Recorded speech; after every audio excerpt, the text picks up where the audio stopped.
Okay guys, malalaman natin kung gaano ka marites yung tatay ko. Iiwan natin yan dyan, makikita natin mamaya. Yan guys, natanim na natin yung speaker. nasa loob ng kwarto si Papa. So titignan natin kung gaano ka marites si Papa. Andito na yung mga pinsan ko. Yan, kunyari mga nakikiusyaw ulit sila. Tinanim na namin kung nasaan yung speaker. Lalabas si Papa, tignan nyo.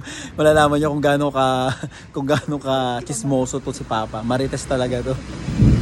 Yan yung mga kasabwat kong marites. Antayin natin mamaya. Kita natin gagawin nila. Kita? Nabay ka. Mas nakabalang pa. Oo, punta ka pa sa Kogyo. May nakakita sa'yo daw, Tapos pupunta ka ka. na, di ba? Tapos ka na, di ba? Nag-uuntog mo Di pa ba, yung tapos- kumari di ba, ko. Hindi yan ang usapan dito, tapos ka na magsalita, di ba? Oh, Di ba? salita ka. Bakit malalaman ko ba yung Kogyo kung hindi dahil sa'yo? Ikaw ang unang Kogyo kung hindi dahil sa'yo. Ikaw ang unang pumunta sa akin na iniwan na kita, ginawa na nga kitang tama. Tawag ka ng tawag sa akin, di nga kita sinisip. Oo, punta ka daw, ginawa mo pa yung susi na sasakyan ko. Hindi ka Nasa yung susi na sasakyan ko, ginawa mo. Hindi ba? Balak mo yatang nakaawin yung sasakyan. Asa mo yung susi na sasakyan ko? Ninakaw mo. Tatlong pieces ko ko. Ginawa mo pa rin. Yan. Tayo magkakaintindihan na kasi.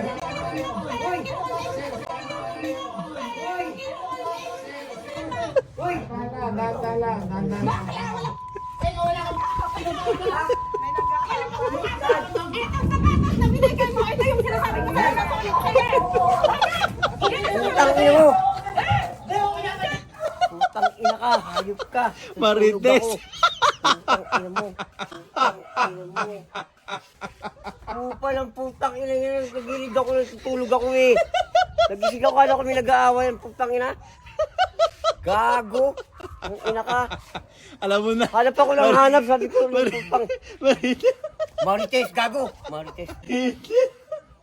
Marites, gago. Marites. Chismoso ka Ang gago, talaga. kala ko may eh. nag-aaway eh. Tartado ka pala eh. Tangina mo. Chismoso to, chismoso. Ako may nag-aaway yung sasakyan. Tangina ka. Upal tong putang ina.